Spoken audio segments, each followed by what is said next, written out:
relacionados con los cuidados paliativos. Primero, dar las gracias al Ayuntamiento de Bilbao por recibirnos otra vez en este marco incomparable. Está aquí con nosotros y le agradezco también su presencia, al concejal de Cultura, que luego les va a dirigir también unas palabras. Desde la Fundación, simplemente decir que el acto que presentamos hoy aquí se encuadra, yo creo, en algo que es muy central en la cultura de los cuidados paliativos, que es poner el foco, el centro, en el paciente. Y nada más cercano a esta política que darle toda la decisión, esté presente o no pueda estar en el proceso de la decisión. En la Fundación hacemos, para los que no nos conozcan, está casi todo en la web y además casi todo lo que hacemos lo volcamos también en la web. El que quiera verlo en www.fundacionpiaguirreche.org. Hemos editado 2 libros en estos 2 últimos años. El primero es escrito por el doctor Jacinto Bátiz, hacia una cultura paliativa, que describe, yo creo que con mucha amplitud, qué es exactamente la cultura paliativa y por qué todos los que, por una razón o por otra, tenemos una relación con un proceso de final de vida, pues viene bien leerlo, ¿no? Y el segundo libro, que lo editamos en julio del año pasado, es la reedición en castellano de una obra que recoge las conferencias de la pionera de los cuidados paliativos, Cicely Saunders. Es un libro que se agotó en la edición castellana y pedimos los permisos y se ha hecho una edición muy bonita. Estos libros se pueden descargar en PDF gratuitamente desde la web y este es un libro también con un toque de espiritualidad, también muy centrado en esta fase, en este tema de los cuidados paliativos. Y bueno, nada, sin más, no sé si me dejo algo. Agradeceros toda su asistencia y doy paso al concejal Gonzalo Perniqueras. Bueno, arratsaldon guztioi eta mila esker hemen egotera gonbidatzeagatik. Eta zuoi guztioi ongi etorri Bidebarrietako udal liburutegi dira, tanto los que estáis aquí en vuestra presencia como las personas que nos siguen por streaming. Y especialmente un agradecimiento a la Fundación Pia Aguirreche, y en concreto a la familia Galíndez Aguirreche. Como no, también al doctor Jacinto Bátiz por esta invitación para estar hoy aquí con todos vosotros y vosotras en la presentación de esta mesa redonda en torno al documento denominado Documento de Voluntades Anticipadas. Mi más sincero agradecimiento también a los doctores Gómez y Landa, que junto con el doctor Bátiz nos ilustrarán sobre la importancia de expresar anticipadamente cómo queremos ser cuidados o tratados en la recta final de nuestras vidas. No pretendo, no es mi papel hoy, extenderme mucho, pero sí me gustaría destacar algunas cuestiones, algunas dudas que me han surgido al leer sobre este tema. En primer lugar, que ellos ya lo sugieren en el cartel de la presentación de hoy. Si nos ocupamos con tanto celo de en manos de quién quedarán nuestros bienes después de nuestra muerte, ¿no es más importante dejar constancia de cómo queremos que nos cuiden o qué tratamiento recibir en nuestra última etapa vital? En segundo lugar, si yo fuera profesional de la medicina, que no lo soy, ¿no sería una herramienta muy útil conocer los deseos de mi paciente, esos últimos deseos? Y en tercer lugar, y os lo digo en Bilbao, que además pretendemos que Bilbao sea una ciudad de valores, si vivimos orientados o pretendemos vivir coherentemente y orientados por el tema de los valores, ¿no es lógico que los mismos también tengan su reflejo en el momento de nuestra despedida de este mundo? Estoy convencido, estoy seguro de que estas cuestiones y muchas otras quedarán resueltas en la jornada de hoy. Por ello, quiero felicitaros porque hoy es un día para aprender, debatir y compartir ideas. Así que finalizo como empecé. Eskerrik asko, bihotz, bihotzez, por vuestra magnífica labor.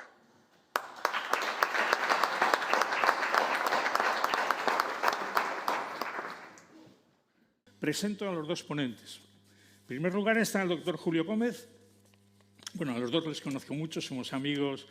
Es coordinador del Servicio de Cuidados Paliativos del Hospital San Juan de Dios de Santurtzi. Es director del equipo de atención psicosocial del mismo hospital en el marco del programa de atención psicosocial para personas con enfermedad avanzada de Fundación Caixa. Está implicado en el impulso de proyectos de ciudades compasivas y autor de libros como Cuidar siempre es posible, La hora de la verdad y el último titulado Desde la compasión. Este es Julio Gómez, ¿no?, que nos va a hablar en breve. Y el doctor Víctor Landa, médico de familia, es experto en duelo, jubilado hace 10 años, me ganas por unos cuantos años, pero no en la jubilación, no en la edad, que te gano yo. Y desde hace 9 años trabaja en grupos de autoayuda del duelo. También desde hace 9 años ha desarrollado junto a otro compañero nuestro, el doctor Jesús Ángel García, que también está presente aquí con nosotros, un modelo de documentos de voluntades anticipadas y un método de asesoramiento en grupo para realizarlo. Desde hace 3 años se ha añadido al grupo otro compañero nuestro, que también está en la sala, el doctor Julián Bajo, y que trabaja asesorando a la población en la Oficina de Voluntades Anticipadas del Colegio de Médicos de Vizcaya, en los ayuntamientos de Portugalete y de Guecho, así como en diversos centros de salud. Este es Víctor Landa. Por lo tanto, ellos les van a hablar de lo que a ustedes seguramente hoy les va a interesar mucho. Así que tomen nota y escúchenlo. Y si por la razón que sea no han podido asumirlo en ese momento, porque vamos a decir muchas cosas, se meten en la página web, como ha dicho el presidente de la Fundación Pia Guerreche, don José Galíndez, y lo vuelven a ver cuando esté colgado, que lo colgamos enseguida. Julio, te toca. Bueno, con permiso de los cámaras voy a ponerme de pie, porque así les veo un poco mejor también a todos y a todas. Bueno, mila esker. Muchas gracias por la invitación a compartir esta tarde y a compartir, bueno, pues cosas que hacemos en lo cotidiano. Pensaba al ver este aforo y digo, ¿y qué nos trae aquí a esta gente a estas horas a hablar de tan entretenido y divertido tema, ¿no? Bueno, pues que creo que por la edad media que hay en la sala, los que estamos aquí tenemos cierta conciencia de que algún día esto se acabará. A lo mejor en otro foro, en un colegio, cuando a veces hemos ido a hablar de estos temas, como que ese no es el motivo inicial. Pero los que estamos aquí ya sabemos que para siempre esto no va a ser. Y es verdad que no siempre vamos a estar en perfecto estado de salud. Quien más, quien menos, tenemos ya goteras. O sea que lo que nos vincula aquí todos es nuestra condición de seres humanos vulnerables y finitos y que queremos buscar juntos los mejores cuidados para todos y también para nosotros.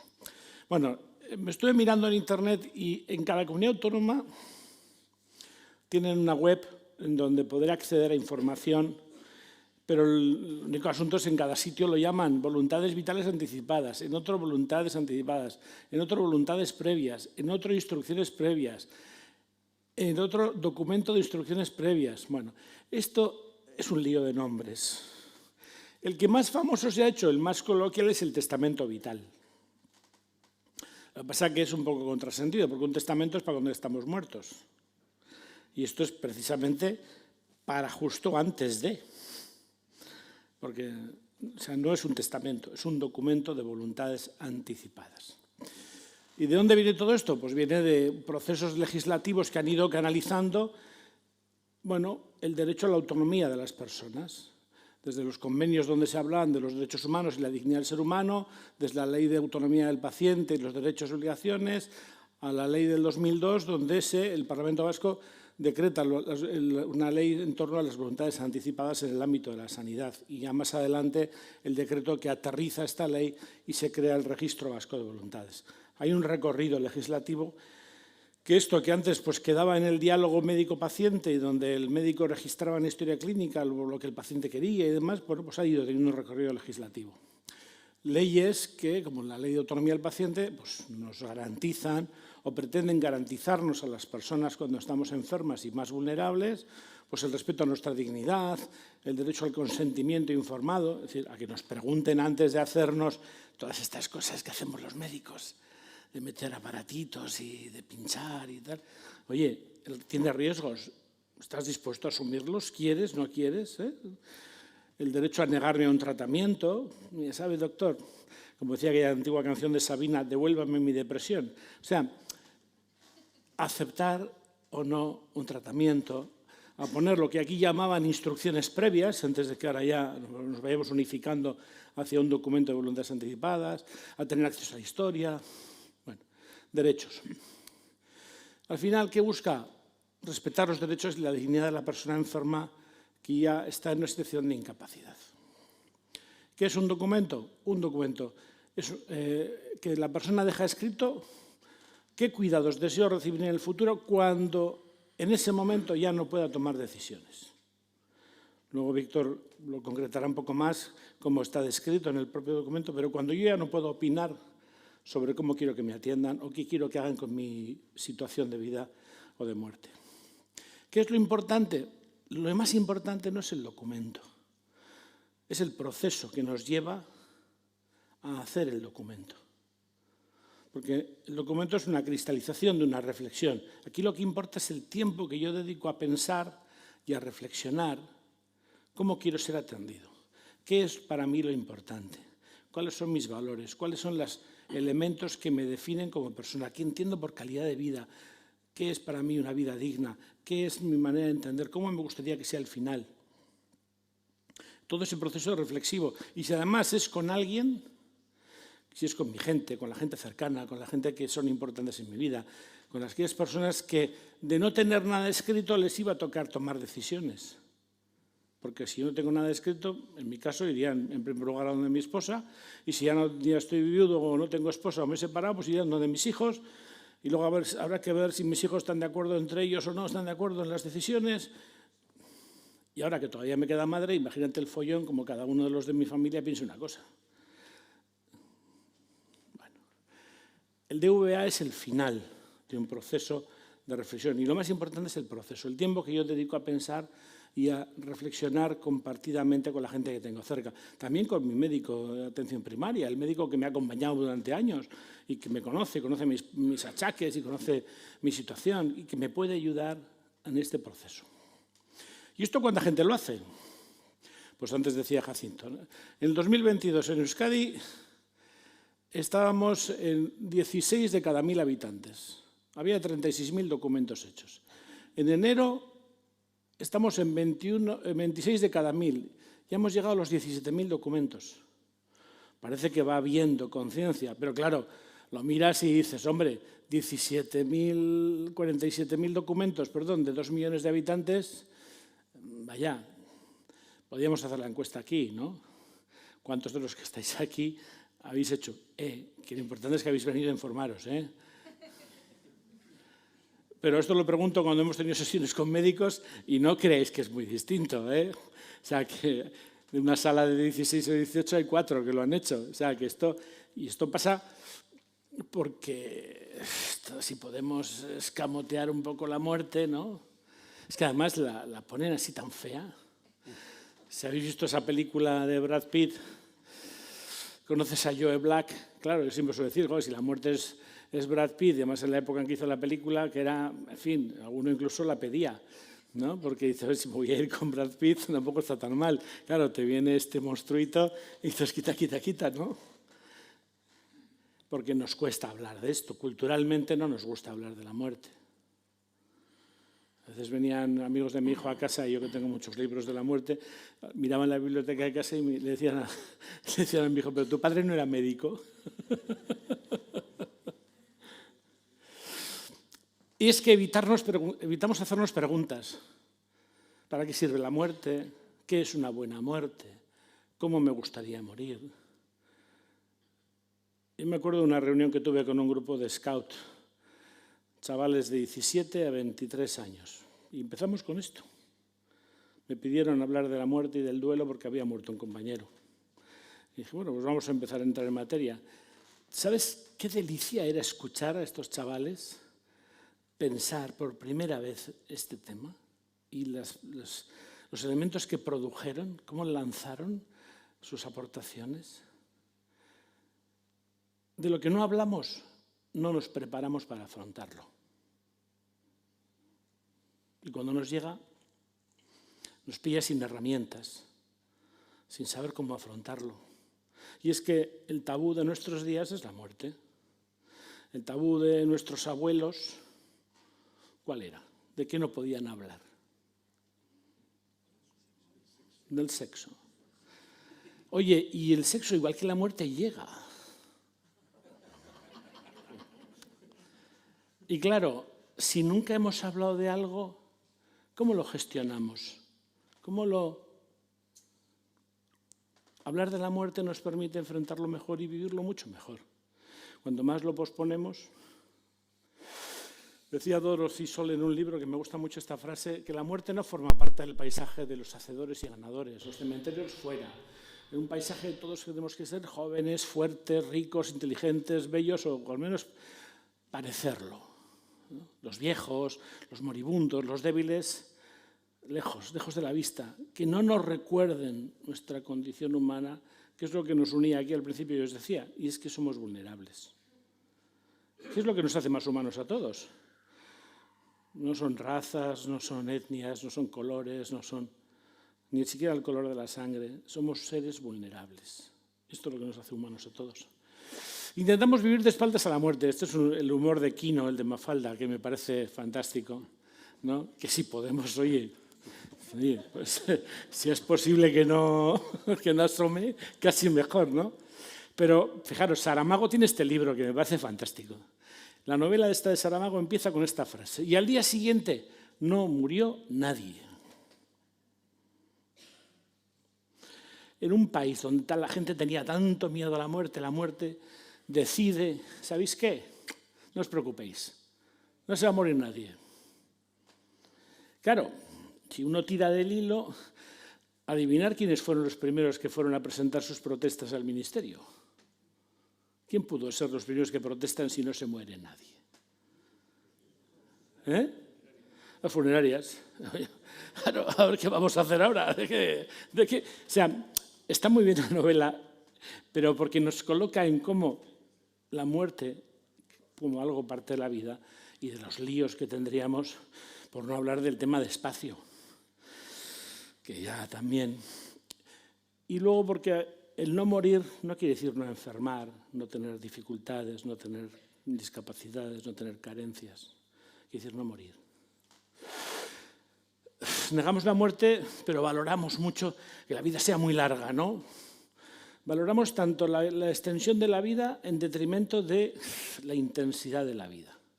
Pero ¿qué es más importante, vivir o sobrevivir? A veces, de tanto no querer mirar la muerte, nos perdemos el placer de vivir, porque quizás también para eso sirve la muerte, para disfrutar la vida.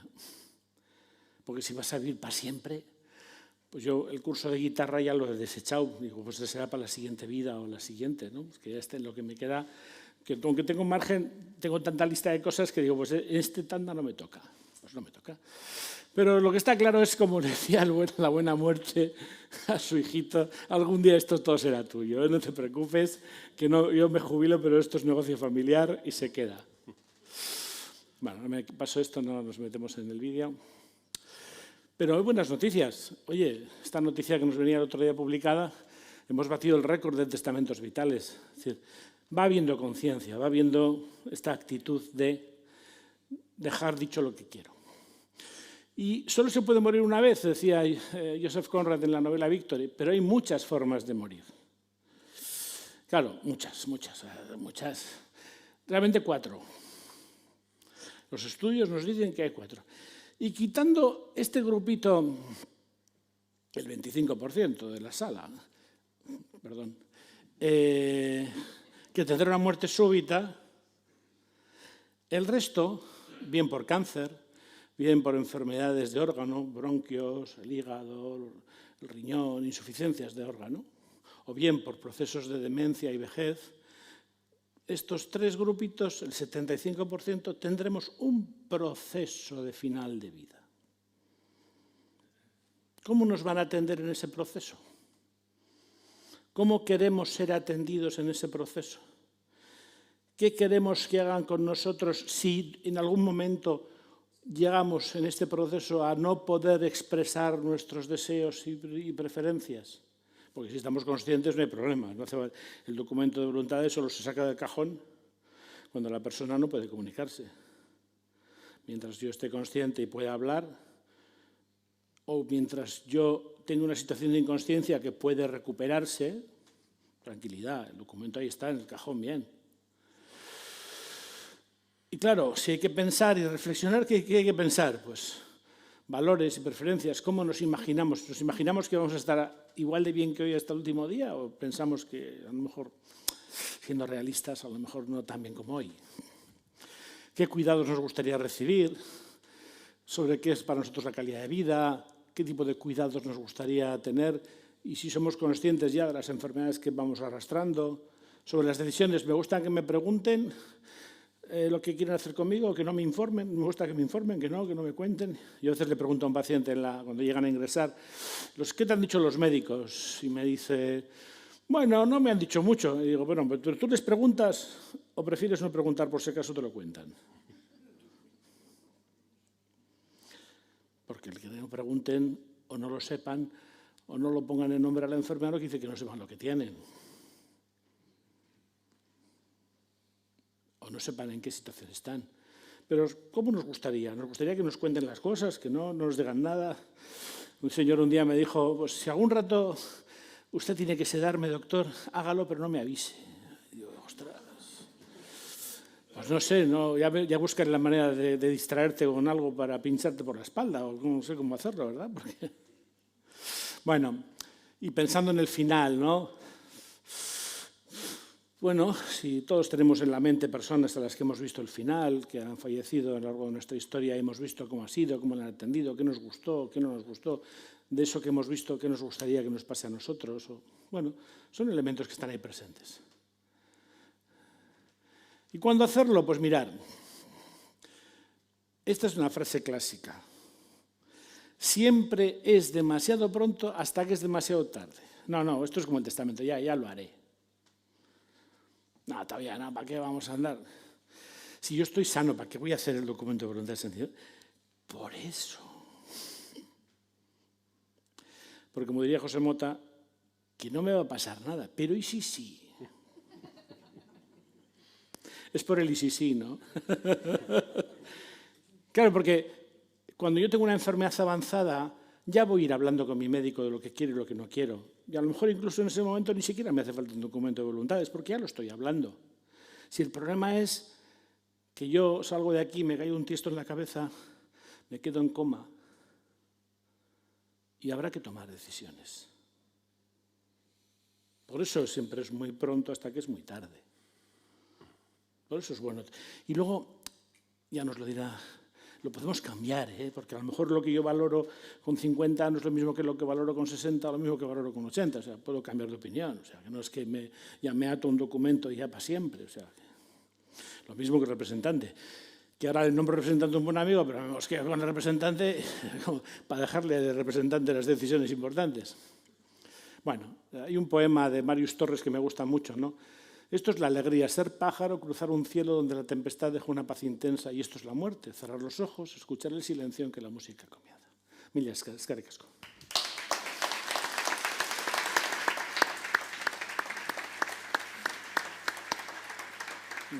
Muchas gracias, Julio. Desde aquí. Ahora te toca a ti, Víctor. El agua. Tienes la palabra. Era para hacer intercambio de aguas.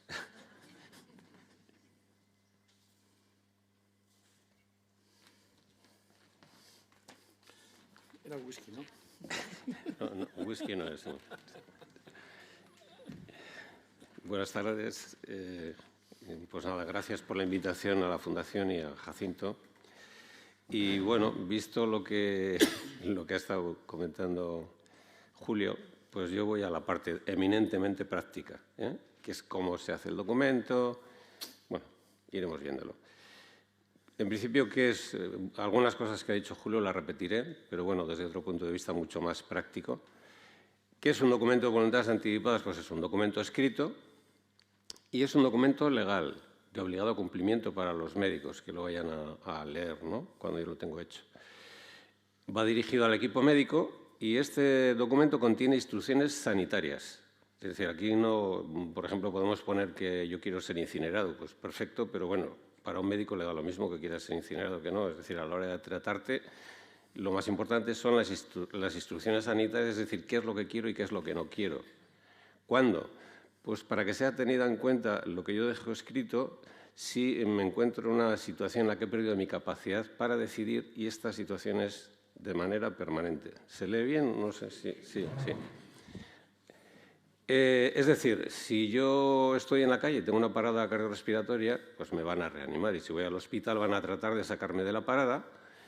Si tengo el traumatismo que dice Julio, que te vas por la calle y te cae encima una maceta, pues van a tratar de ver si entro en coma, a ver si ese coma es reversible o es irreversible. Siempre que sea reversible van a tratar de sacarme de ahí. Mi documento solamente entrará en vigor cuando se determine que la situación en la que estoy ya no tiene salida, es irreversible. ¿De acuerdo? Bien, en el entorno final de la vida, ¿cómo funciona la toma de decisiones? Pues yo, si estoy consciente y con capacidad para decidir, soy yo el que decido, siempre. Lo que yo decida es lo que vale. Pero en el tramo hacia la muerte muchas veces pasamos por un periodo de inconsciencia o de incapacidad para decidir. ¿Y qué es lo que pasa ahí? Pues que habitualmente deciden los médicos o decide la familia. Con todos los problemas que comentaba antes Julio, que la familia a veces no se pone de acuerdo, culpabilidades por decisiones que no te corresponden, etcétera. Entonces, también aquí es donde entraría en vigor mi documento. Es decir, en vez de los médicos o la familia, soy yo el que lo decide y lo decido a través de lo que ponga en mi documento. ¿Qué cosas puedo poner en mi documento? Bueno, pues un poco voy a repetir así en grandes rasgos lo que ha dicho ya Julio. Es decir, ¿qué leyes hay que me avalan para que las decisiones o las instrucciones que yo dejo sean legales? Pues hay una ley que es muy importante, que es casi como en materia sanitaria, es como la Constitución, ¿no? Que es la Ley de Autonomía del Paciente, que es una ley que reconoce los derechos de los usuarios de los servicios sanitarios, está hecha en 2002. El único problema que tenía esta ley era que era un poco genérica y se daba lugar a interpretaciones a veces interesadas, ¿no? Hubo problemas con esta ley, pues recordáis un poco lo que pasó, por ejemplo, en Leganés, con las acusaciones de eutanasia encubierta en el hospital de Leganés, cuando en realidad eran sedaciones, y las sedaciones es un procedimiento más de cuidados paliativos, totalmente legal. En el año 2007, por ejemplo, Lucía Echevarría, una mujer que estaba 10 años conectada a un respirador porque tenía una tetraplegia, es decir, estaba paralizada del cuello para abajo y estaba conectada a un respirador. Esta mujer llevaba 10 años viviendo así y en un momento determinado dijo, pues yo no quiero seguir viviendo así, quiero que me quiten el respirador. Esta ley ya reconoce que toda persona tiene derecho a aceptar o rechazar tratamientos. Llevaba en vigor ya la ley 5 años y esta mujer tuvo que recurrir a los tribunales para que se le reconociese un derecho que ya estaba, que era legal hacía 5 años. Quiero decir que fundamentalmente 3 cosas destacaría de esta ley. Fijaos qué curioso que esta ley dice que toda persona tiene derecho a que se le informe de lo que tiene y si ella lo autoriza, que se informe a la familia. Como sabéis, en la práctica hemos hecho siempre al revés. Cuando una persona tiene un cáncer, al primero que le decimos a la familia, pues mire, su marido tiene cáncer y la familia, si lo autoriza, le informamos al interesado. Cuando veis que es totalmente por ley, el procedimiento es totalmente distinto. Quien tiene el derecho es la persona que tiene la patología y ella es la que incluso puede decir, no quiero que se diga nada a mi familia. Pues llevamos incumpliendo la ley un montón de años. Cada día esto está más reconocido, pero bueno. Otra de las cosas importantes que decía esta ley es que toda persona tiene derecho a aceptar o rechazar tratamientos. Fijaos que hace 22 años los médicos decíamos, le vamos a quitar la vesícula, le vamos a dar quimio, le vamos a... Y el paciente pues prácticamente acataba lo que el médico decía. No se entendía un poco lo que decía Jacinto antes, ¿no? Que hoy en día se reconoce más que la función de los médicos es informar de las posibilidades terapéuticas y que sea el paciente el que decide. Y esta ley también, otra cosa muy importante, es que en esta ley ya nace el derecho a otorgar el documento de voluntades anticipadas. Como digo, esta ley, como dio lugar a interpretaciones a veces interesadas, acabó que en cada autonomía se acabaron haciendo leyes autonómicas que trataban de clarificar aspectos de la ley que podían ser interpretados en un sentido u otro. Y aquí, en el Parlamento Vasco, en 2016 sale esta Ley de Garantía de los Derechos y de la Unidad de las Personas en el proceso final de la vida. Esta ley dice pues, muchas cosas interesantes. Por ejemplo, clarifica que la sedación es un procedimiento de cuidados paliativos, que es decir, que se puede hacer una sedación como se puede dar morfina a una persona que tiene dolor. Pues la sedación es un procedimiento más de cuidados paliativos cuando no existen otros tratamientos que puedan aliviar la situación de esa persona, ¿no? Y también hizo una cosa muy interesante, que también lo has dicho antes, Jacinto, que es que se especifica la obligación de los sanitarios, de cualquier médico, de mirar, consultar la historia clínica de un paciente que está en una situación irreversible para ver si tiene hecho el documento de voluntades anticipadas y si lo tiene hecho, tiene la obligación de seguir las instrucciones que esa persona haya dejado en el documento. Y por último está la ley de 2021, que es la ley de regulación de la eutanasia. Este es un poco el marco legal en el que yo puedo dejar las instrucciones sanitarias de mi documento.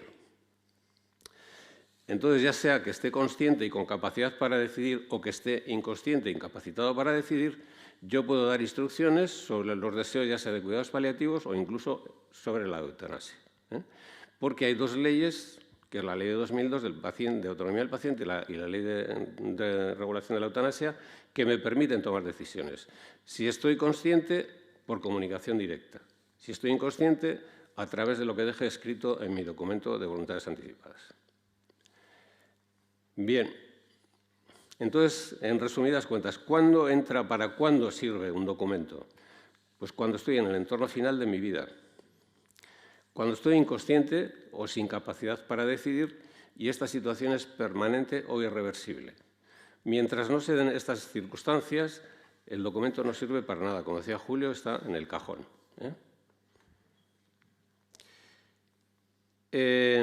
Voy a hablar un poco del modelo con el que nosotros trabajamos en el Colegio de Médicos, pero bueno, pues como hay tantos nombres, miles de nombres del documento,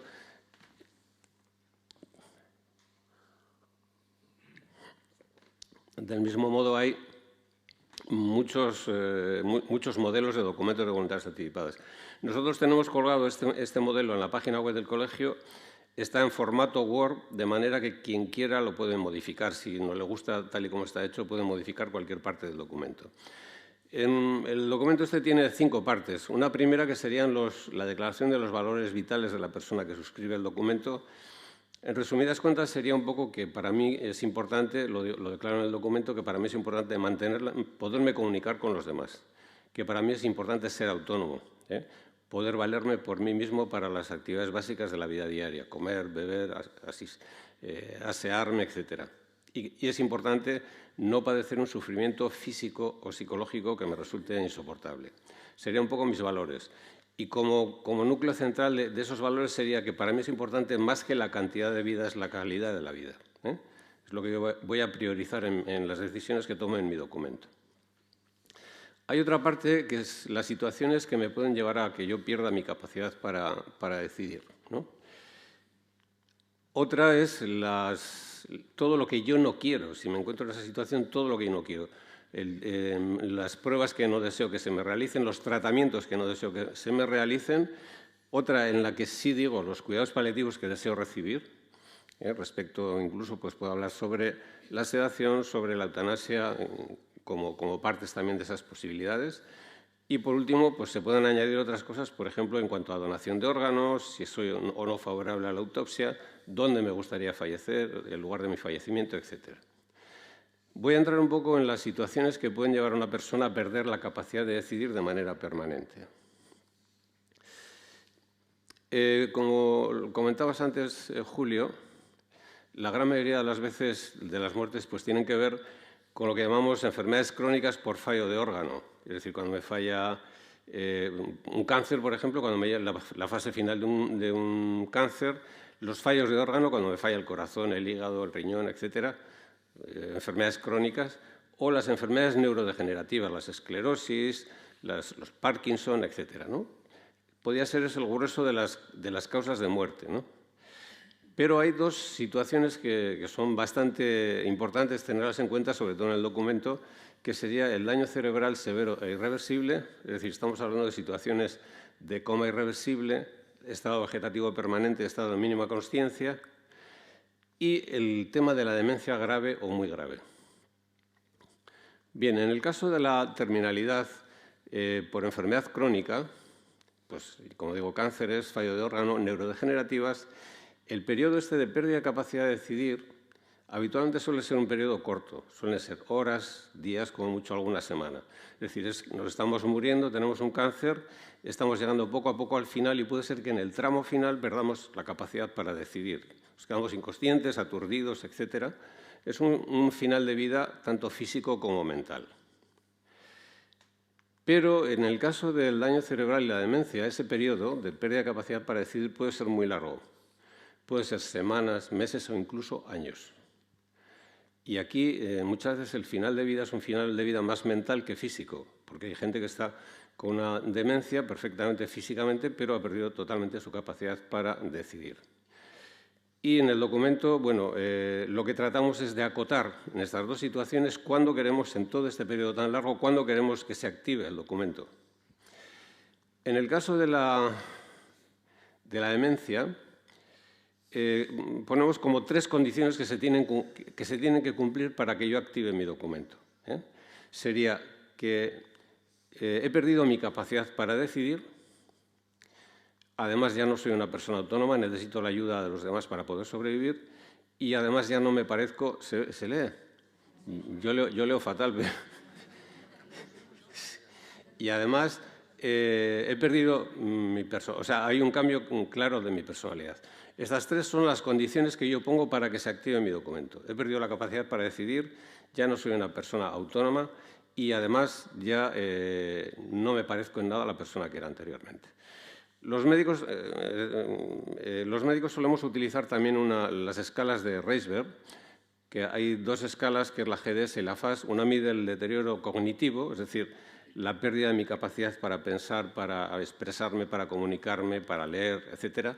Y la otra es la FAS, que es la pérdida de la pérdida funcional, es decir, las habilidades manuales, el mover las manos, etc., ¿no? Y se corresponde con los niveles 6-7, de esta escala tiene 7 grados, y entonces a partir del nivel 6-7 se considera que esa persona se cumplen esos 3 requisitos, y es otro modo de medirlo, porque habitualmente no solamente aparecen estos síntomas en una persona con un nivel 6-7 de demencia, sino que esa persona pues ya no tiene control de esfínteres, no sabe dónde está ni quién es. A veces conoce, pero en general no conoce a sus seres queridos. Es decir, hay una serie de alteraciones, tiene dificultades para caminar, para expresarse, el vocabulario cada vez se reduce más, etc. Serían un poco las condiciones que en el documento ponemos para que se active mi documento en el caso de tener una demencia. Y en el caso del daño cerebral severo e irreversible, diríamos que si estamos en situaciones de un coma irreversible, un estado vegetativo permanente o un estado de mínima consciencia, diría, deseo que se den cuenta de mis instrucciones si hubiese transcurrido un tiempo en el que el personal especializado considerase con alta probabilidad que aunque yo recuperase la consciencia, las secuelas derivadas serían tan graves que me impedirían tener unas condiciones mínimas de autonomía física y mental sin las que considero que mi vida no es digna. Imaginaos que yo me doy un golpe con el coche, entro en una situación de coma, va pasando el tiempo, el primer mes habitualmente suelen revertir los comas, pero pasa el tiempo y no es así, evoluciona hacia un coma irreversible, un estado vegetativo, va transcurriendo el tiempo. Bueno, y todos leemos en el periódico, pues una persona que llevaba 6 meses, 8 meses en coma y ha recuperado la consciencia. Lo que no dicen es en qué condiciones ha recuperado la consciencia esa persona. Es decir, qué secuelas tiene esa persona cuando ha transcurrido ese tiempo. Yo lo que digo es, si los expertos, con las pruebas de imagen que hoy en día tenemos, más o menos sabemos con bastante seguridad las áreas cerebrales que están tocadas cuando estamos en una situación de coma, por ejemplo, y con bastante probabilidad pueden decir, bueno, en el supuesto de que esta persona despierte, lo haría, pero con unas secuelas que serían, pues, X, ¿no? Posiblemente que me impedirían ser autónomo, que me impedirían tener unas condiciones de vida que yo considero dignas. Y en ese caso, yo por eso digo que en ese caso, si voy a salir con esas secuelas, tampoco quiero mantenerme con vida con medidas extraordinarias. Se activaría mi documento. ¿De acuerdo? Bien. Hasta aquí alguna duda porque vamos a entrar en otra fase. Bien. ¿Cómo se legaliza un documento? Vamos a lo más práctico. ¿Cómo se legaliza? Bueno, hay unos requisitos, que es ser mayor de edad, estar capacitado legalmente y actuar libremente y sin coacciones. Estos un poco son los requisitos que se exigen para hacer un documento de voluntades anticipadas. ¿Cómo se puede hacer? ¿Dónde? Hay 3 opciones. Una es ante un notario, vamos con un documento, lo rellenamos, el notario firma y el documento queda legalizado. El notario solo constata los requisitos y los cumplimos y de ese modo el documento queda legalizado. También hay otra posibilidad que es ante un funcionario del Registro Vasco de Voluntades Anticipadas, otra es ante inspectores médicos habilitados, otra es ante... Esto es una ley que ha salido recientemente en la que se habilita a médicos o enfermeras para que con su sola firma puedan validar un documento para legalizarlo. Y otra posibilidad, la última, es ante 3 testigos, que es un poco el procedimiento que nosotros utilizamos en el Colegio de Médicos. Solemos trabajar en grupos de hasta 15 personas y hacen unas personas de testigos de otros y de ese modo también se legaliza el documento.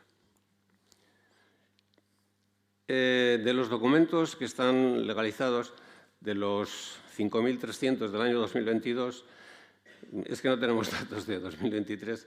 Bueno, veis que un poco por territorios, ante el notario se hacen muy pocos documentos, en torno a un 12%.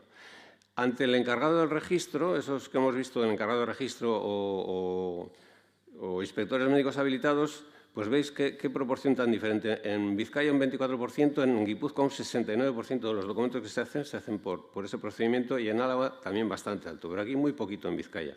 Sin embargo, aquí la mayoría de los documentos que se hacen es a través de 3 testigos, ya sea en los centros de salud o fuera de los centros de salud, por ejemplo, ayuntamientos o colegios médicos como hacemos nosotros, ¿no? Veis que aquí la mayoría es bastante desigual el modo de hacerlo.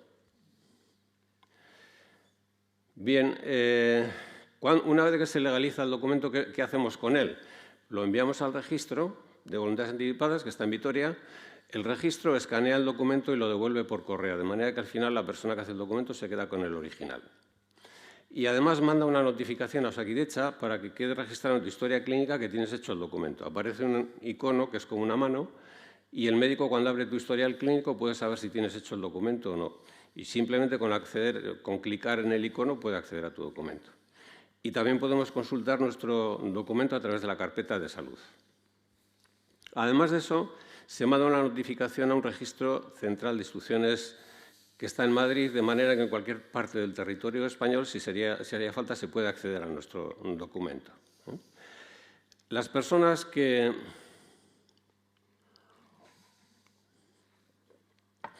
Las personas que no pertenezcan a Osakidetza, que estén en la sanidad privada, por ejemplo, Sanitas, el igualatorio, etcétera, los médicos, así como en Osakidetza, los médicos simplemente abriendo nuestra historia saben si tenemos hecho el documento. En esos casos no saben que tenemos hecho el documento. Por eso, las personas que hacen el documento y están en esa sanidad privada, les decimos que tienen que notificar a sus médicos que tienen hecho el documento, para que les adviertan, porque los médicos, abriendo tu historial, no pueden saber si lo tienes hecho o no, así como en Osakidetza, sí, en la privada no.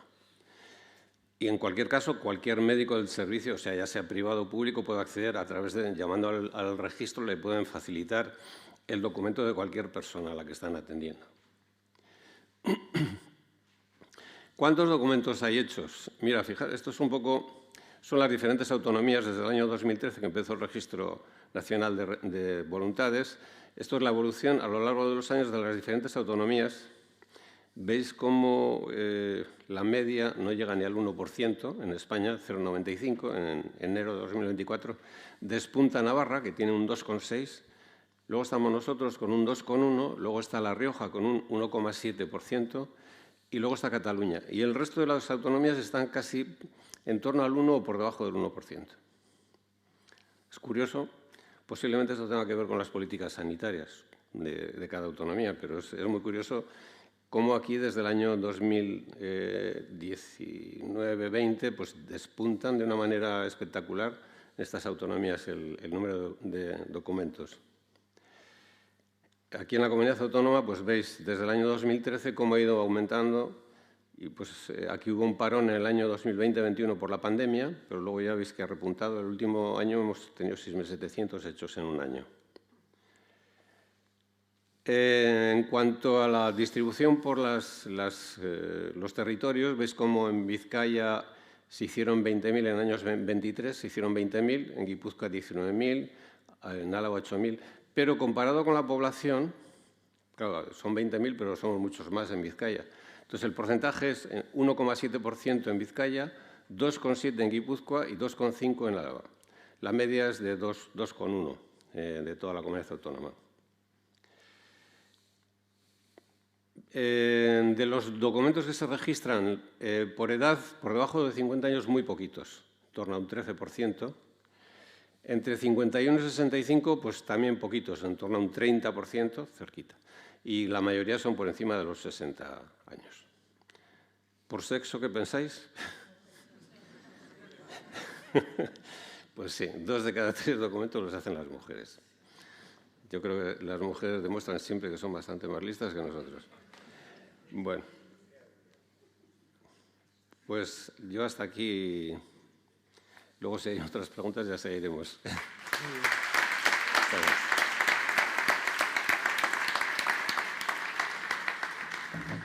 Bueno, pues ahora está el periodo en el que podéis hacer preguntas a los dos ponentes. Por allí un micrófono que lo cederán a quien levante la mano. Sí, aquí hay una mano levantada. Aquí hay otra. Y ahí hay otra. Vale. Sí, hola. Era preguntar, yo lo tengo hecho ya hace 6 años, pero veo que quisiera aumentar algunas cosas. ¿Cómo lo puedo hacer? Bueno, es muy sencillo. Simplemente, si lo quieres hacer por tu cuenta, diríamos, es simplemente accediendo a la página web del Gobierno Vasco Voluntades Anticipadas y viene un apartado que pone modificar, sustituir, anular. Entonces simplemente aparece una hoja en la que te dice lo que tú quieres hacer, si quieres anular el documento, si lo quieres modificar o si lo quieres sustituir. Y simplemente pues tienes que decir lo que quieres hacer de tu documento, si quieres hacer uno nuevo o... Lo que pasa es que el procedimiento requiere que tenga una validación, es decir, ya sea ante el notario, ante el funcionario del registro o ante 3 testigos, lo que vayas a hacer. Sí, yo lo tengo hecho en Osakidecha, vamos, que Sí, está allí. pues tendrías que ir al mismo sitio donde lo hiciste quizá y ahí te pueden asesorar concretamente cómo lo puedes hacer, pero bueno, eso, necesitas cambiarlo y validarlo, es decir, que legalizarlo, diríamos, el cambio. Bueno, es que yo lo hice en Gran Vía 62, que me mandaron Pues sería volver a coger la cita. Bueno, hoy en día se están haciendo bueno, ya no es en Gran Vía, es que pensaba que tenías hecho los documentos estos que al final los ha hecho, ¿no? No, la Alameda Real, la de esta sanidad. Está en la Alameda de Recalde, en la delegación territorial. Entonces hay un teléfono que se llama y te dan una cita. Ah, vale. Está en la Alameda de Recalde, pues bueno, si quieres luego te doy el teléfono concreto. Vale. Se puede hacer también en centros de salud, hay centros de salud donde también se hace, no en todos, pero en algunos se hace. El procedimiento habitual de hacerlo en los centros de salud es el de los grupos, es un poco el procedimiento que nosotros lo hemos ido extendiendo. El procedimiento en grupos, igual os lo digo así a grandes rasgos, es diferente de hacerlo de manera individual a hacerlo en grupos. Nosotros trabajamos en grupos de hasta 15 personas. Solemos hacer 2 sesiones. Una primera sesión informativa, en la que explicamos que es un documento, un poco en grandes rasgos lo que acabo de hacer. Luego leemos el documento pormenorizadamente, explicando cada apartado del documento. Y luego te llevas el documento a casa, lo piensas bien, lo vas rellenando, vas buscando a un representante que a veces es la persona que tú dejas encargada de que el documento se realice.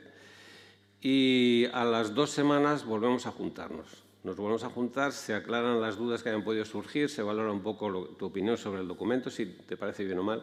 Entonces, trabajando en grupos es muy rica la información que se da, porque unos tienen unas dudas, otros tienen otras, entonces se clarifica mucho el documento.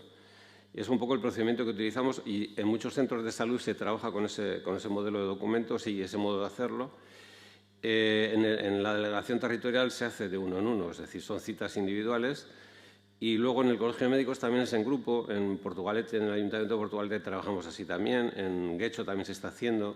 En Urduli se va a empezar a hacer. En Sopelana se va a empezar a hacer. Muchas gracias. Le pasas ahí, por favor, porque así luego pasamos. Sí, hola. Sí. Gracias a los dos por la exposición. Bueno, yo conozco el del Colegio de Médicos, lo he ojeado, me parece interesante. Lo que sí quería preguntarte es, bueno, ¿tenéis un día concreto, una vez al mes, cómo suele ser? Y luego quería hacer otra pregunta y es, vamos a suponer que yo tengo demencia senil, que no reconozco a mis hijos, que no tengo capacidad de decidir. Normalmente, pues no seré autónoma, porque si he perdido, no reconozco a mis hijos, no sé. Entonces, ¿cómo es el proceso? O sea, ¿cómo puedo hacer yo pedir que eso lo dejo escrito, que en ese caso, según mis valores, no me interesa seguir viviendo, no es calidad de vida para mí? ¿Cuál suele ser el proceso? O sea, mis hijos tienen que pedirlo, el médico, bueno, pues lo ve y determina. ¿Cómo se hace para que yo prepare a mis hijos? Vale. Bueno, te contesto a la primera pregunta. Si accedes a la página web del Colegio de Médicos, te oferta unas fechas. Entonces, ves si las fechas te van y te apuntas según las fechas. Respecto al otro, en el caso de una demencia, ¿qué es lo que? Pues el documento de voluntades anticipadas se puede hacer con un representante, con dos, con los que tú quieras, o sin ninguno. Si lo haces el documento sin ningún representante, queda en manos del médico el activar el documento cuando considere que tú estás en la situación que has previsto en tu documento. Si se da la circunstancia esa que has dicho, es decir, no soy capaz de decidir, no soy autónoma, no soy la persona que era, eso lo tiene que valorar el médico y si valora el médico, luego seguirá las instrucciones que tú has podido decir, bueno, pues no quiero esto, o he solicitado la eutanasia si me encuentro en esa situación. Si tienes un representante, pues sería el representante el que le alerta al médico, pues mi madre tenía hecho este documento, había decidido esto y queremos que se lleve adelante lo que puso en su documento, porque es un documento legal y de obligado cumplimiento para el médico que te atiende. Aquí teníamos una petición. ¿Le pasáis, por favor? Sí, quería hacer una pregunta. ¿Hasta qué edad podemos hacer donación de órganos, de nuestros órganos?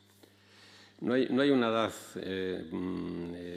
tope para la donación de órganos. Habitualmente se valora, por ejemplo, la gente que ha tenido un cáncer no puede ser donante de órganos. Depende mucho del estado de salud de esa persona. Si es una persona que ha tenido problemas importantes de salud, yo que sé, que ha tenido un problema hepático, renal, etcétera, pues lógicamente no es un buen candidato.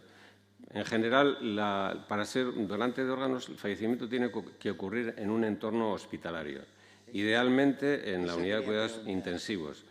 Los donantes ideales son los que son consecuencia de un accidente laboral, o sea, un accidente, un traumatismo, un accidente de tráfico, etcétera. Diríamos que son los ideales y cuanto más jóvenes, en principio, mejor. Pero tampoco hay un tope, porque ten en cuenta que no solamente hay donación de órganos, hay donación de tejidos, donación de tendones, huesos, córneas, etcétera. Entonces, igual unas cosas no se pueden donar, pero sí otras. Claro, pero te tienen que llevar a un hospital.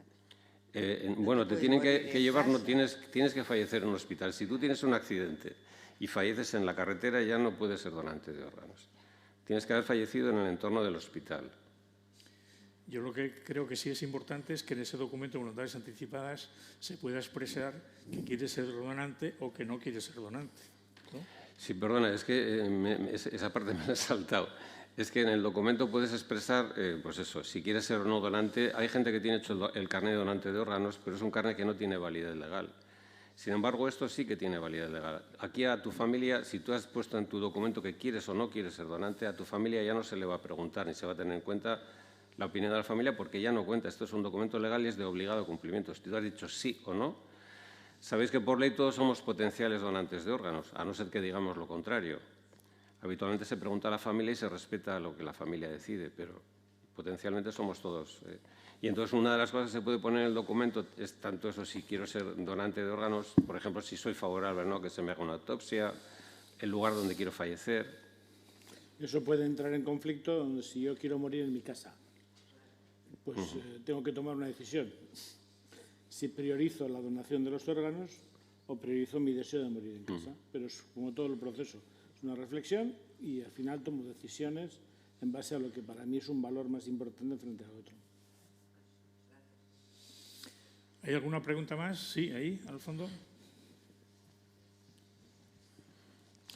Mientras tanto, mientras le lleva el micrófono, yo le hago una pregunta a Julio, que llevas mucho tiempo callado. No, yo encantado, sí, yo estoy aprendiendo también. ¿Cómo nos comportamos los médicos o cómo debemos de comportarnos los médicos cuando, aquí se ha citado, cuando un paciente se niega a un tratamiento? ¿Nos quedamos así tranquilos porque ya ha dicho que no, como tenemos que respetar su voluntad? ¿O tenemos que comprobar que niega ese tratamiento sabiendo las consecuencias que tiene el negarse al tratamiento? A ver, yo creo que lo importante es, para dar consentimiento o rechazar, tiene que ser desde la información. Entonces, el hecho de, esto es como la donación de órganos en vida. Yo le dono el riñón a mi hermano, pero no me cuente los riesgos que tiene. No, perdona. Tú tienes derecho a donar un riñón a tu hermano, pero no me vale una decisión inconsciente. Tiene que ser una decisión consciente, para que también sea libre y que asume las consecuencias. Entonces, ¿cómo se construye eso? Se construye desde la relación. Es decir, al final, más allá de lo que pueden ser términos más o menos legales, o de es obligatorio o no es obligatorio, tengo derecho o no tengo derecho, ¿cómo construyo la relación con una persona que dice yo no quiero un tratamiento? Bueno, primero, tengo que indagar si la persona, por una parte, es competente para esa decisión, ¿vale? Segundo, tengo que dialogar qué le lleva a ese rechazo al tratamiento y poder dialogar no con el afán de convencerle de lo contrario. El médico no es una figura, ni tiene que ser la persona que le convence de asumir un tratamiento. Es una persona que dialoga. A mí me gusta mucho usar una expresión que escuché hace mucho, desde la simetría moral, es decir, mis valores no son mejores que los tuyos, ni los tuyos mejores que los míos. Hay emociones en juego en estas decisiones y nos ponemos a hablar como dos seres humanos que se han encontrado en un camino donde hay que tomar decisiones. Entonces, yo te voy contando lo que ocurre, qué pasa si no lo haces, por qué quieres, por qué no quieres. Vamos afirmando o no, deliberando juntos cuál es la mejor decisión, la que tú quieres para ti, de modo que no sea un pronto, no sea una reacción primaria de no quiero nada, ya está, se acabó. ¿No? Hablemos, dialoguemos, sin ningún afán de cambiar de opinión. O sea, yo cuando hablo con las personas en nuestra unidad no intento convencerles de nada. La idea es cómo dialogamos, hasta qué punto eres consciente de las consecuencias de tu decisión. ¿Esto es lo que realmente quieres? Bueno, mi tarea no es convencerle nada, es respetar su decisión y acompañarle. Pero es un poco en este tono, en este marco. Te he preguntado eso porque no quisiera que nos marcháramos de aquí con la sensación de que podemos negarnos a los tratamientos y, bueno, como el médico ya le hemos dicho que nos negamos al tratamiento, el médico ya no sigue trabajando con nosotros. Yo creo que lo has aclarado bien. Y sí, yo creo que es pasar del modelo paternalista que teníamos antiguamente, donde el médico era el que decidía por mí, que nos podemos ir pendularmente al otro extremo, que es un modelo meramente informativo, autonomista. Yo le cuento lo que hay y así eso usted me llama luego y me dice lo que quiere, a un modelo deliberativo, donde nos sentamos, hablamos, buscamos juntos la respuesta desde el absoluto respeto, evidentemente, a los valores, principios y decisiones de la persona, pero donde el médico no desaparece del proceso, sigue siendo alguien que te acompaña en ese itinerario, pero no desde el rol anterior, que era un padre que decide por ti, sino alguien que te sigue acompañando y no entrando en un modelo quizás más anglosajón, en donde yo aquí le doy la información, les dejo solos y ya cuando tengan claro que quieren me llaman. O sea, busquemos un camino. Claro, eso implica que los médicos nos formemos cada vez más en comunicación deliberativa, nos formemos en bioética, nos formemos en comunicación en general, ¿no? Sí, no, yo te planteaba eso porque efectivamente a veces nosotros damos la información, cumplimos con el espíritu de la ley que nos dice que tenemos que informar, pero el paciente le dice, doctor, sí, pero usted ¿qué consejo me da? Porque yo quiero saber su consejo, que sabe más que yo. Ah, no, ese es su problema. Eso sería atarnos también a un paternalismo autonomista, ¿no? Yo creo que lo importante, un abandono autonomista.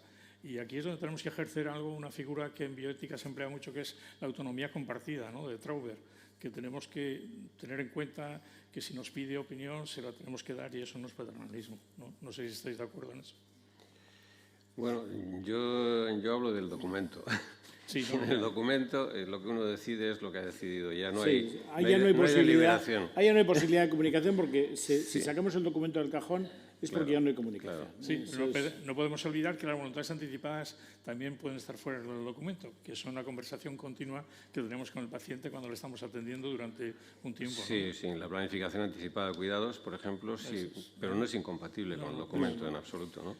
Había una pregunta por ahí, ¿no?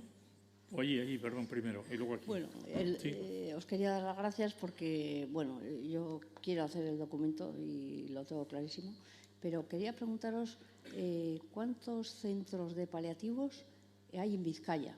Eso es lo primero. Y luego, lo segundo, yo quiero hacer el documento y tengo dos pegas, que una es mi marido, que, bueno, es XY y él no quería acompañarme a esto porque le parece terrible, ¿no? Pero la pregunta es, si yo me hago, si hago una donación de órganos, ¿cuánto tiempo, eso lo quiere saber él, cuánto tiempo tarda entre que yo me muero y él se puede llevar el cuerpo? No sé, eso le preocupa mucho tener que estar varios días esperando. Y luego, la otra pregunta era que yo quería hacerlo cuanto antes, porque ya he tomado la decisión, pero veo que en el colegio de médicos que he llamado, pues hay como muchas solicitudes, ¿no? ¿Cuál sería la forma más rápida? Bueno, pues yo te diría que primero entérate si en tu centro de salud hay ya personas que lo están haciendo. Porque lo mismo es de los centros de salud donde ya hay personas habilitadas y si lo tienes ahí a mano seguramente será la forma más rápida. Lo cual no quita que uno pida cita en esos lugares en donde te tienen que dar cita previa. Además, ir tocando diferentes teclas en donde poder hacerlo, bueno, pues con urgencia. En sentido, pero vamos, lo primero sería consultar en tu centro de salud. Oye, yo quiero hacer el documento de voluntades anticipadas. ¿Aquí hay alguien encargado de esto? ¿Me puede dar cita aquí en mi propio centro de salud? Directamente. Yo creo que es lo primero a hacer. Y luego ya de ahí, las otras alternativas que hay en municipios o en el Colegio de Médicos como alternativas, yo creo que... Vamos. Sí, y algunos ayuntamientos, yo creo que cada vez se está extendiendo más tanto la petición de gente que quiere hacerlo como de ofertas, que cada vez hay más ofertas. En el Colegio de Médicos hemos hecho un llamamiento a colegiados jubilados que quieren pues eso, aprender un poco la metodología de trabajo con los grupos y tenemos 20 compañeros que se han apuntado. Es decir, que estamos extendiendo un poco el procedimiento. Los centros de salud están muy sobrecargados de trabajo, pero el procedimiento de trabajo en grupos del documento es mucho más eficaz y más eficiente porque trabajas con 15 personas como máximo, pero trabajas en 2 sesiones y en 2 sesiones, además de que hay mucha más información, se comparte mucho más porque pues cuando va la gente a hacer el documento, pues lo primero que hacemos es preguntar a todo el mundo, bueno, ¿qué te trae a hacer el documento? Y entonces, compartir experiencias duras que se han vivido, que habitualmente casi todo el mundo que quiere hacer el documento ha tenido alguna experiencia personal dura, normaliza bastante la petición y el pensar, oye, pues esto de prepararse para el final de la vida parece que es una cosa que es muy, muy sana y además muy conveniente, porque, sobre todo por nosotros, porque elegimos un poco cómo queremos que sea nuestro final, ¿no? Y además, sobre todo, que es un enorme regalo que hacemos a nuestros seres queridos, ¿no? Les evitamos montones de problemas. Y volviendo un poco a la pregunta que decías, la extracción de órganos no retrasa para nada ningún procedimiento, es decir, que es muy rápida, es muy pocas horas, no retrasa la entrega del cadáver, nada, quizá unas horas. Ten en cuenta que tiene que sacarse cuanto antes los órganos para que sean válidos, ¿no? Entonces no suele ser. No es otra cosa es la donación de cuerpo, donación de órganos, por ejemplo el cerebro, que por ejemplo que es otra no va esa parte de las voluntades anticipadas, ¿eh? Es donaciones por estudios que se están haciendo, por ejemplo, sobre el Alzheimer, que hay gente que dona su cerebro una vez fallecido, entonces tiene que ir a Vitoria, le hacen la extracción. Y eso sí que retrasa, me parece que va medio día o un día retrasa un poco Pero no tiene que ver con la donación de órganos, ¿eh? Es otra cosa. A esa donación de cerebro me refería en concreto. Y luego, yo soy médico y lo que he intentado es hacerlo a través del Colegio de Médicos, pero yo creo que hay muchas solicitudes. No, todavía hay plazas libres hasta junio que estamos, hasta julio, ¿no, Julián? Julián es el que se queda hasta julio, pero sí. Sí, hasta junio. El otro día lo estuve mirando yo, hay todavía fechas libres, sí. Y luego, Jacinto, ¿cuántos centros hay de paliativos? En este momento en Vizcaya, unidades como tal de cuidados paliativos está Para el área de Bilbao, incluso coge algo de la zona de Barrualde, está Santa Marina. Para toda la zona de Uribe Costa está Gorliz, y para Escarraldea en Carterri estamos nosotros en San Juan de Dios. Y luego, para la atención a domicilio, están los servicios de hospitalización a domicilio, tanto de Galdácano como de Cruces como de Basurto, y desde hace no mucho tiempo de Urduliz para la atención domiciliaria, y nuestro pequeño equipo de domicilio para Santurce, Portugalete y Zona Minera. Esos serían las unidades y los equipos que atienden a domicilio las necesidades de cuidados paliativos en Vizcaya. Aquí teníamos una petición. Mientras tanto, bueno, ya está el micrófono. Ahí se te han adelantado. Hola. Pero bueno, volvemos luego ahí. Julia, yo soy una ferviente seguidora tuya, que te conozco en toda tu trayectoria. Yo soy trabajadora social en una residencia donde tenemos una unidad de cuidados paliativos y nos enfrentamos normalmente a la situación, ¿no?, de cuando las personas vienen y nadie les ha dicho todavía, ¿no?, que son cuidados paliativos, ¿no?, y que vamos a entrar. Hacemos los documentos, el testamento vital con el médico paliativista que tenemos, con todo el equipo. Y yo te pregunto, lo hacemos con 3 testigos y normalmente se nombra un representante familiar. Yo tengo el lío de que entre los hijos, ¿no?, o sea, tiene que ser uno, porque es que si luego siempre hay, ¿no?, como mucho lío, ¿no?, que el otro decide otra cosa. A ver, el representante lo elige la persona. Luego lo mandamos ya a registrar y todo, pero es que tiene que ser un representante solo, ¿verdad? Solo deja uno en el documento. El representante lo elige la persona. Eso. Elige al que quiere o a los que quiere. Sí. Segundo, el representante es el garante de lo que pone en el documento. Eso. O sea, en el caso de que hubiera dudas sobre lo que está escrito, es el garante de aclarar dudas, porque se supone que le conoce lo suficiente a la persona, pero no toma decisiones más allá de lo que el documento pone. No, pueden estar de acuerdo o no estar de acuerdo, pero si el documento dice A, es A. El representante hace 2 cosas fundamentales. Una, avisar de que hay un documento, si en caso de que alguien no se haya enterado. Y segundo, si en algún punto del documento escrito el profesional que le atiende pudiese tener alguna duda, la intenta contrastar con este representante que ha sido elegido o han sido elegidos porque son. Entonces, yo no creo que tenga por qué ir más allá el conflicto. El conflicto sería si no hay un documento redactado. Ya, pero el conflicto hay muchas veces es que de repente cuando son 2 las personas representantes, sí, puede haber muchas dudas. O sea, que está claro, marcas las cosas típicas, o sea, ¿no? Pero yo no sé, me he encontrado muchas veces que estás como un poco en el aire. O sea, luego, a la hora de, no, ¿sabes? Trasladamos, no trasladamos a la persona de aquí, o sea. Pero, por ejemplo, en el tema del traslado en residencias. Sí, normalmente a nosotros nos dicen, pues ya no, o sea, vamos a llegar pues, a la sedación, porque los paliativos los podemos tener 1 año, 2 años, 6 meses, 1 semana, nunca sabemos, o sea, exactamente. Lo que pasa es que en la decisión de traslado o no, o sea, hay un tema que explicaba Víctor que es muy importante, que es cuando razonablemente no va a haber recuperación. Sí. Cuando hay un médico que dice esto no se va a recuperar. Sí, sí. Entonces, a partir de ese momento es cuando entra en funcionamiento el documento. Sí, sí.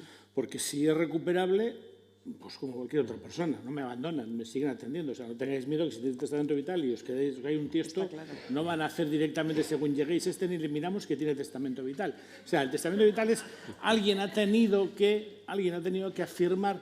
Claro, cuando estoy una persona con una patología crónica avanzada, en el caso de las residencias, no añosa, con múltiples morbilidades, lleva muchos ingresos, ¿vale? Decidir en cuál de esos ingresos ya no va a haber vuelta atrás, seguramente es imposible que nadie lo decida. Entonces, todo el trabajo es previo. Claro. ¿Hasta qué punto queremos pelear los ingresos? Y entonces es un diálogo previo que el médico que es responsable de ese paciente va dialogando, en este caso con 2 o con 3 o con 4 hijos, sobre cómo va desde el diálogo generando consensos de decisiones, pensando en lo bueno para su padre, inspirados en aquellas referencias de su documento de voluntades anticipadas para buscar en ese sentido. Fácil nunca es y siempre hay casuísticas y conflictos, pero lo normal es, o lo habitual, a nosotros nos llegan a la unidad casos donde la persona viene derivada a una unidad de paliativos, específicamente de cuidados paliativos, viene con una... Pero claro, Hay una parte de la familia que lo tiene muy asumido y está preparada, y hay otros hijos. En paliativo se habla siempre del hijo de Madrid, en Madrid hablan del hijo de Bilbao, que aparece de repente, que no ha participado nunca en los cuidados y tiene otra opinión. Entonces, todo eso hay que dialogarlo, hay que consensuarlo, y no es fácil, es verdad, pero esa es la tarea. No, y hacemos el documento y todo, pero de repente el día que toca, ¿sabes? Damos la palabra adelante, por favor. Perdona, una cosa quería yo también. En el caso de la demencia, ¿cuándo pierde una persona la capacidad para decidir? La demencia es un proceso, es una evolución irreversible. Y eso es un proceso, y entonces no se puede decir, hoy esta persona es capaz y mañana no. Es un proceso, tarda un tiempo. Y para que se tome una decisión de que se active el documento hay que tener una constatación, seguridad de que eso es así. Hay que dar un tiempo. Estamos hablando de meses o incluso años. Y un tiempo también para que la familia se vaya haciendo la idea de que eso es lo que ha decidido su ser querido y que vamos a respetarlo. Y un tiempo que puede ser de reflexión y de aceptación de la decisión de esa persona. Quizás la mayor dificultad y donde puede haber discrepancias en representantes pudiera ser en el momento en que se active. Yo creo que lo mejor siempre es dar tiempo y a poder ser que haya consenso, ¿no? para que haya acuerdo en la familia. Es evidente que ya nuestro padre, nuestra madre ya no es capaz de decidir, que no es una persona autónoma y no se parece en nada a la persona que era antes. Y dijo reiteradamente que no quería vivir una vida en la que no sea él. Entonces, cuando todo eso se da y hay consenso en la familia, yo creo que es más fácil de hacerlo. Quizás ahí es donde más conflicto puede surgir, ¿no? entre los representantes, en el momento de activarlo, ¿no? Y entender que la decisión se toma en un contexto de proceso. Claro. No es la decisión hoy, es la decisión hoy, después de 10 años de enfermedad, después de 5 ingresos en los últimos 2 meses. No es hoy aisladamente, es en un contexto, en una evolución, en el tiempo. Entonces, todas las decisiones también hay que contextualizarlas. No es porque tenga esta edad, no es porque tenga esta patología, es por todo eso junto a lo largo de un proceso. Y cuando uno va estableciendo el diálogo en base al repaso del proceso, tomamos hoy una decisión, pero que no es la de hoy, sino la que se ha ido generando en todo un itinerario. Y ese es el camino del diálogo para lograr consensos y acuerdos. Partiendo de un punto en común, que tanto los profesionales como sus seres queridos queremos lo bueno para la persona. Eso es lo que nos pone en alianza. Vosotros como hijos, nosotros como profesionales queremos lo bueno. Bueno, partiendo de eso bueno, vamos a buscar juntos qué es lo bueno hoy. No hace 6 meses, no hace 2 años, no hace 5, es hoy. Su demencia, hoy. Su infección respiratoria, hoy. Y hoy, en ese itinerario y buscando lo bueno, buscamos consensos. Sí, a ver. Ahora sí. Lo primero, enhorabuena porque está resultando muy didáctico y sois 3 médicos que comunicáis muy bien. Pero yo creo que la comunicación médico-paciente sigue siendo una asignatura brutal. Por mucho que decía el doctor que hay que hablar con el paciente para gestionar mejor el proceso de la enfermedad, del final, pero desgraciadamente la comunicación médico-paciente en esta actualidad, en momentos, yo soy periodista sanitaria, no es buena, sigue siendo defectuosa. Y también ya que estamos hablando del final de la vida con humanidad, con dignidad, tristemente muchísimas personas siguen falleciendo en urgencias con otra persona al lado y las familias no pueden despedirse. El acceso a cuidados paliativos no es tan fácil como lo estáis poniendo. Yo me alegro muchísimo de gente que se puede despedir de sus familiares, gente que puede decir, me he despedido, se ha muerto en paz, acompañado por los médicos, por los profesionales, por las enfermeras, pero ¿cuánta gente sigue falleciendo en las urgencias de nuestros hospitales? Solo dejo como algo ahí. Gracias. Demasiada gente. Los primeros que decimos que los cuidados paliativos todavía no llegan a todo el mundo somos los que nos dedicamos a los paliativos, lo tenemos claro. O sea, hay tarea pendiente. ¿Dónde empieza el asunto? Pues empieza aquí. Es decir, ¿cuándo se ponen en marcha las cosas? Cuando la sociedad lo pide. Cuando alguien dice, oiga, yo tengo derecho a esto.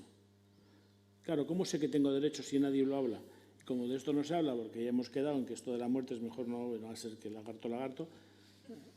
Hablemos, porque al hablar podemos poner por delante cuáles son nuestros deseos, nuestros derechos, y los exigiremos para que los Nuestros políticos hagan políticas de acuerdo a las exigencias de las necesidades de la población. ¿Dónde empieza todo? Empieza aquí. Y luego de ahí a seguir. Bueno, damos la última palabra al presidente de la Daros Fundación. las gracias porque la verdad es que ha sido una sesión muy, muy clarificadora. Yo tengo una pregunta. Pía hizo declaraciones de voluntades anticipadas, ¿no? Yo recuerdo cuando rellenamos e hicimos el documento, era como, creo que era un formulario de Osakidecha y era como muy breve. Eran 3 cosas, ¿no? O 4 cosas que decías, bueno, pues quiero, no quiero.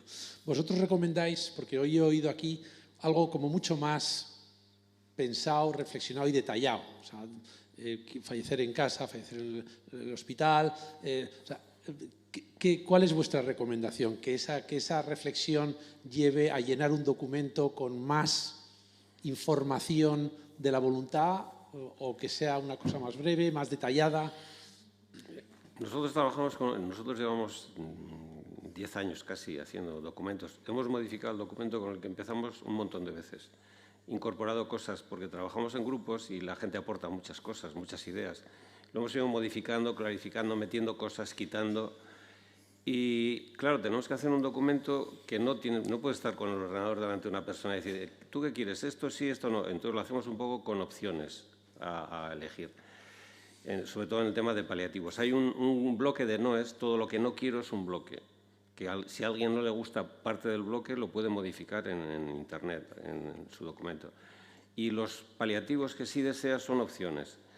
Y hemos tratado de que sea lo más... Claro, porque el tema es que yo quiero saber exactamente lo que pido y quiero que quien vaya a leer el documento entienda lo que yo pido. Entonces hay documentos que son narraciones.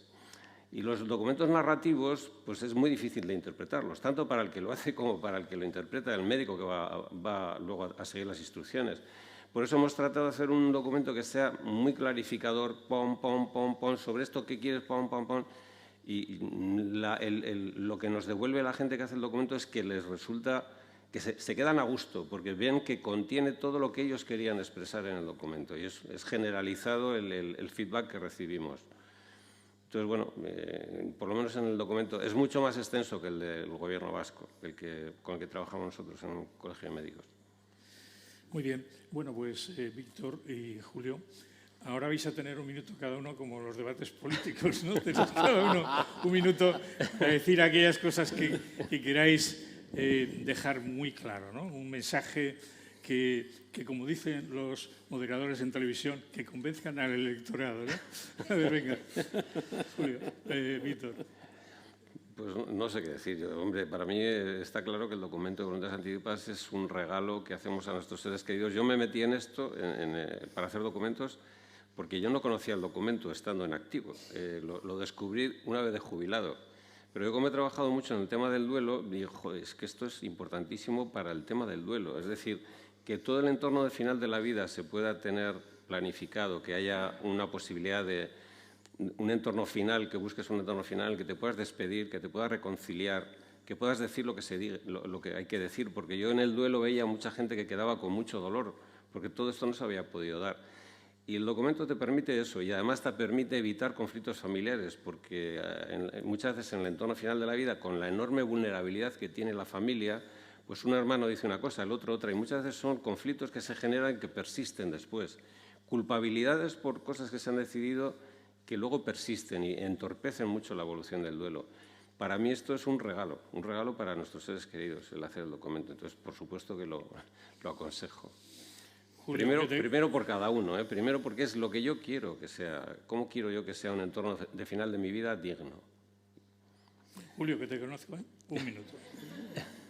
Es un problema, Bueno, yo diría, si toda la vida me ha gustado tomar las decisiones importantes de mi vida, a mí, ¿por qué esta tan importante la voy a dejar en manos de otros? Sin tomar en cuenta mis preferencias. Pues primera cosa, que yo quiero seguir siendo yo hasta el final de mi vida y cuando ya no sea yo, que se siga respetando mi manera de entender la vida. Segundo, el regalo que decía Víctor, no quiero dejarles un marrón a mi familia. Tomar decisiones en este contexto es difícil, es doloroso, están cargadas de emociones, es un momento muy complicado. Si lo puedo simplificar, lo voy a intentar hacer. Sin más. Bueno, pues ahora Ahora ustedes tienen la misión de ir y contarlo, para que los demás se contagien y lo hagan. Señor concejal, muchas gracias por habernos recibido aquí. Estamos encantados desde la Fundación Pia Ibarretxe de colaborar con el proyecto Bilbao con Cultura Paliativa, que ya lo abordamos hace un año y esta es una de las actividades que está, como ha dicho antes el presidente de la Fundación, encuadrado dentro de ese proyecto. Bilbao es importante para todo, ahora con la Athletic lo hemos visto, pero también con este tema tendríamos que destacar. Muchas gracias a todos ustedes. Les emplazaremos para más temas porque creo que merece la pena traer a expertos como los que hemos tenido hoy para que nos lo cuenten de forma fácil, entendible y que ustedes se vayan con las ideas más claras. Muchas gracias.